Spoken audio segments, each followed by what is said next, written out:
Hello दोस्तों, मैं हूँ उदय सिंह राजपुरोहित। जैसा कि आप सभी जानते होंगे कि हमारा जो टॉपिक है वो चल रहा था राजस्थान के भौतिक प्रदेश।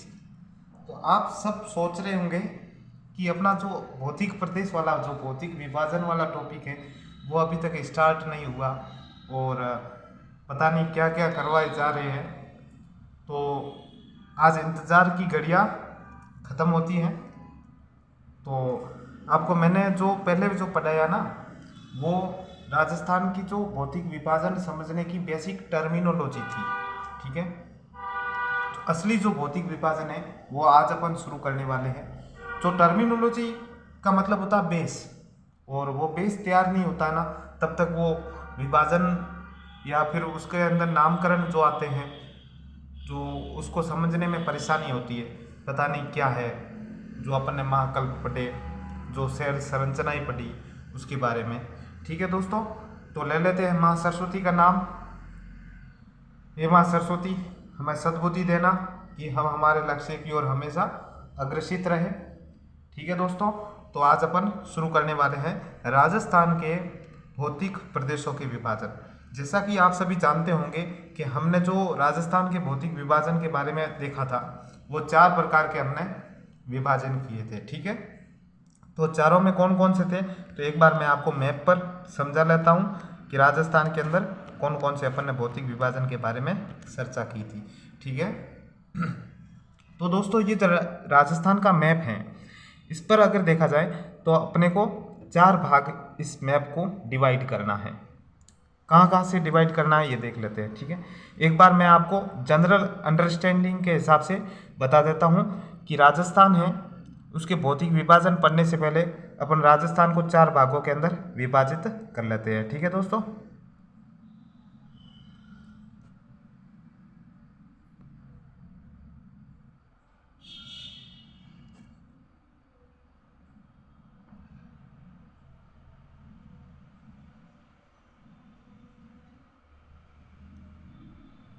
ठीक है, ये राजस्थान के अंदर 4 अपने भागों में विभाजित कर लिया। ठीक है, जो पहला ये जो अपन ने सबसे बड़ा भाग है इसको बोलते हैं मरुस्थलीय प्रदेश।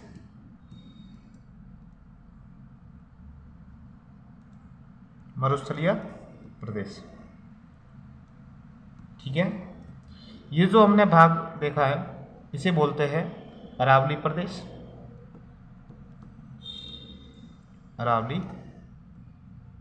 प्रदेश, ठीक है, ये जो तीसरा भाग है हमने देखा इसे बोलते हैं पूर्वी मैदानी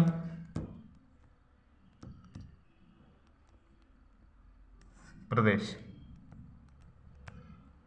पूर्वी मैदानी प्रदेश, ये जो चौथा पार्ट है इसे अपन बोलते हैं दक्षिण पूर्वी पठारी क्षेत्र। ठीक है, तो राजस्थान को मेन रूप से मरुस्थलीय प्रदेश, अरावली प्रदेश, पूर्वी मैदानी क्षेत्र और दक्षिणी पठारी क्षेत्र के रूप में जाना जाता है। तो अगर देखा जाए तो 4 होते हैं, 1 नंबर पर मरुस्थल, 2 नंबर पर अरावली प्रदेश, 3 नंबर पर मैदानी और 4 नंबर पर पूर्वी दक्षिण पूर्वी पठारी क्षेत्र। ठीक है, तो अपन एक एक करके अब इसके बारे में डीपली अध्ययन करेंगे। पहला जो अपना प्रदेश है उसका नाम है मरुस्थलीय प्रदेश। ठीक है, तो आपने देख लिया होगा कि मरुस्थलीय प्रदेश राजस्थान के अंदर है कहाँ स्थित। मैप पर समझाने का मतलब यही होता है कि उसकी लोकेशन कहाँ पर है। ठीक है, तो मरुस्थलीय प्रदेश का अगर देखा जाए तो मरुस्थलीय प्रदेश के बारे में अपन देखेंगे तो ये जो मैं आपको रेड जोन कर रहा हूँ, ये जो रेड जोन वाला है वो एरिया कहलाता है राजस्थान का मरुस्थलीय प्रदेश। ठीक है दोस्तों, जो हमने मैप के ऊपर जो रेड जोन किया है, जो रेड जोन वाला एरिया है वो मरुस्थलीय प्रदेश कहलाता है। ठीक है, अब मरुस्थलीय प्रदेश के बारे में अपन देखने वाले हैं। जो राजस्थान का मरुस्थल है वो मैं आपको एक बार जनरली बेसिकली समझा दूं। जो राजस्थान का मरुस्थल है वो राजस्थान का मरुस्थल, मान लीजिए ये राजस्थान है,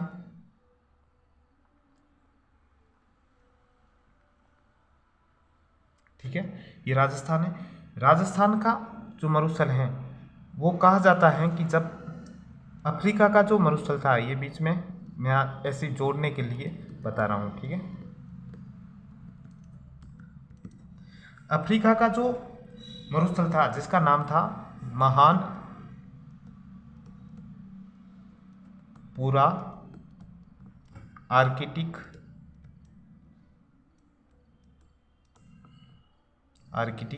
मरुस्थल,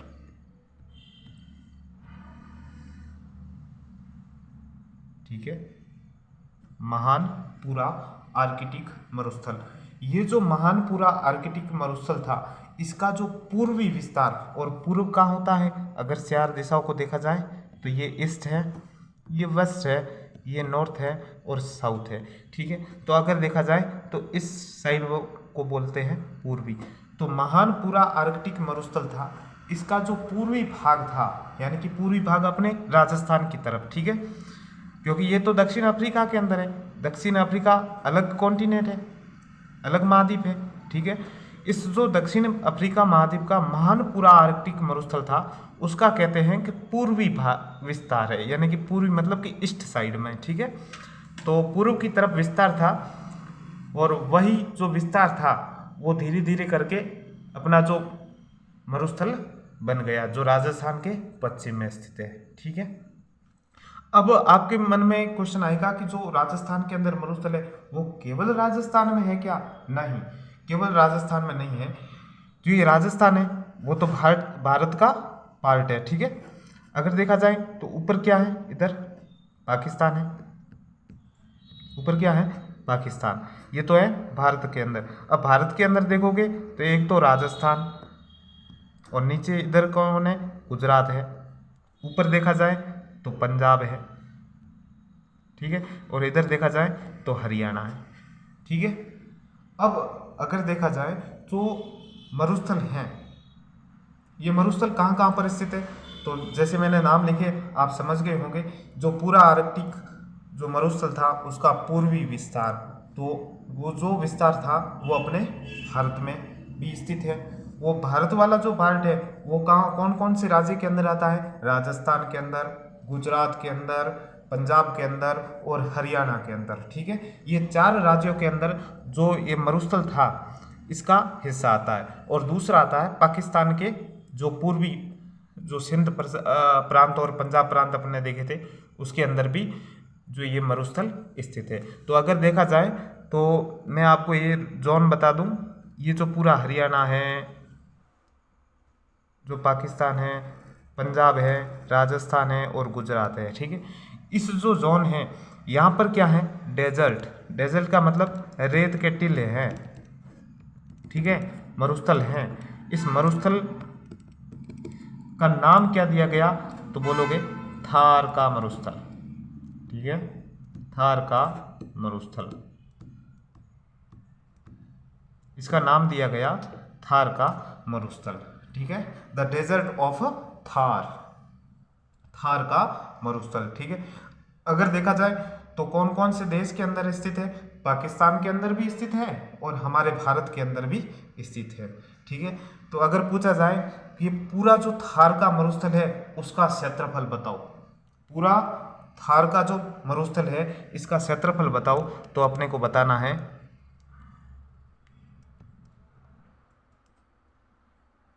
2,33,100 किलोमीटर, ठीक है, 2,33,100 किलोमीटर। अब आप किलोमीटर नहीं कहोगे क्योंकि जो क्षेत्रफल है उसकी इकाई होती है वर्ग किलोमीटर, ठीक है, तो अपन किलोमीटर स्क्वायर कहेंगे, ठीक है। जो अगर पूछा जाए पूरे थार के मरुस्थल का क्षेत्रफल कितना है, तो 2,33,100 किलोमीटर, ठीक है। ये जो पूरा थार का मरुस्थल है उसका क्षेत्रफल है। अगर पूछा जाए जो राजस्थान है उस राजस्थान के अंदर कितना क्षेत्रफल आता है, तो आप राजस्थान के अंदर पूछा जाए तो अगर आपको पूछा जाए तो 1,75,000 किलोमीटर स्क्वायर, ठीक है। तो अगर पूरे थार के मरुस्थल का क्षेत्रफल पूछा जाए 2,33,100 किलोमीटर। अगर पूछा जाए राजस्थान के अंदर जो थार का मरुस्थल है, जो राजस्थान के पश्चिम में स्थित है, ये राजस्थान के पश्चिम में स्थित है, तो इसका अगर पूछा जाए क्षेत्रफल कितना है तो आप कहोगे 1,75,000 वर्ग किलोमीटर। ठीक है। तो अगर पूरा देखा जाए तो इसका अगर देखा जाए तो अगर अपन कह सकते हैं 3/5 हिस्सा, 3/5 हिस्सा। 3/5 का मतलब क्या होता है? लगभग 60%, लगभग 60%। तो जो 60% हिस्सा है पूरे थार के मरुस्थल का, वो राजस्थान के अंदर स्थित है। पूरे थार के मरुस्थल का लगभग 60% हिस्सा है वो राजस्थान के अंदर स्थित है। ठीक है दोस्तों, अगर इतना कॉन्सेप्ट समझ में आया है तो अपन आगे बढ़ते हैं। ठीक है। अब आपको पूछा जाएगा, ये जो थार का मरुस्थल था वो देख लिया। ठीक है। अब इसके बारे में विशेषता क्या है थार के मरुस्थल की। थार मरुस्थल, ठीक है, थार के मरुस्थल की। अब इसकी उत्पत्ति कैसे हुई, थार के मरुस्थल की उत्पत्ति के बारे में अपन देखने वाले हैं। ठीक है दोस्तों, अगर देखा जाए जो थार के मरुस्थल की उत्पत्ति है वो आपने देखा होगा कि पहले शुरुआत के अंदर पृथ्वी थी। पृथ्वी पर क्या था? पेंजिया था। पेंजिया 2 भागों में विभाजित हो जाता है, एक अंगारा लैंड, दूसरा गोंडवाना लैंड, और बीच में था टेथिस सागर। ठीक है। उस टेथिस सागर के अवशेष हैं। क्या है? टेथिस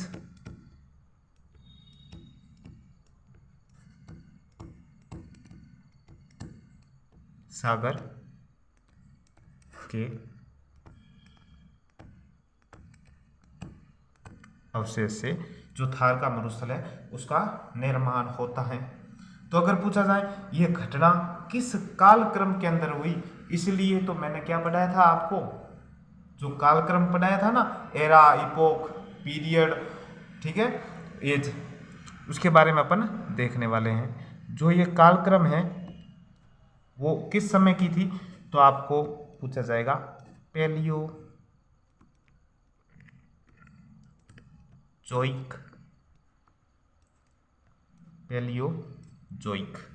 ठीक है। अगर पूछा जाए जो ये कालक्रम किस कालक्रम की है तो पैलियोजोइक पीरियड की है। ठीक है, पैलियोजोइक पीरियड।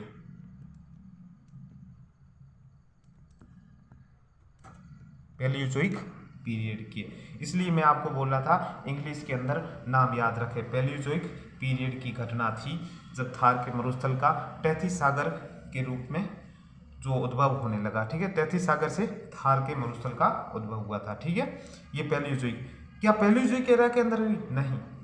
कोई भी अगर कुछ स्थलाकृति बनती है तो एक निश्चित काल या निश्चित समय के अंदर नहीं मिलती है। ठीक है, तो फिर धीरे धीरे आगे आगे उसका विकास होता जाता है।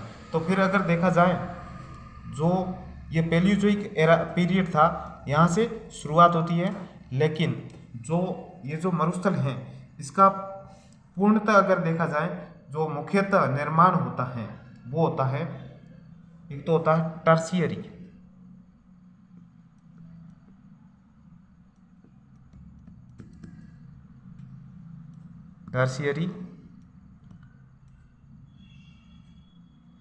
Tertiary period. ठीक है, और दूसरा आप कहोगे प्लीस्टोसीन पीरियड के अंदर।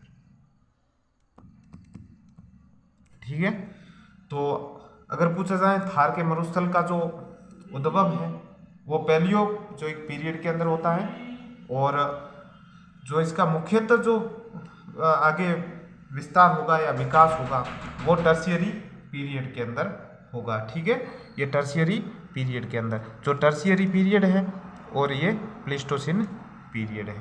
ठीक है दोस्तों, जो आज इतना आपने समझा थार के मरुस्थल की उत्पत्ति के बारे में, तो आगे हम नेक्स्ट बात करेंगे थार के मरुस्थल की, जो नेक्स्ट क्लास के अंदर करेंगे। ठीक है दोस्तों, तो बने रहिए। अगर क्लास अच्छी लग रही है तो लाइक और सब्सक्राइब करते रहिए। ठीक है दोस्तों, तो मिलते हैं अपन अगली क्लास के अंदर। तब तक जय हिंद, जय भारत और वंदे मातरम।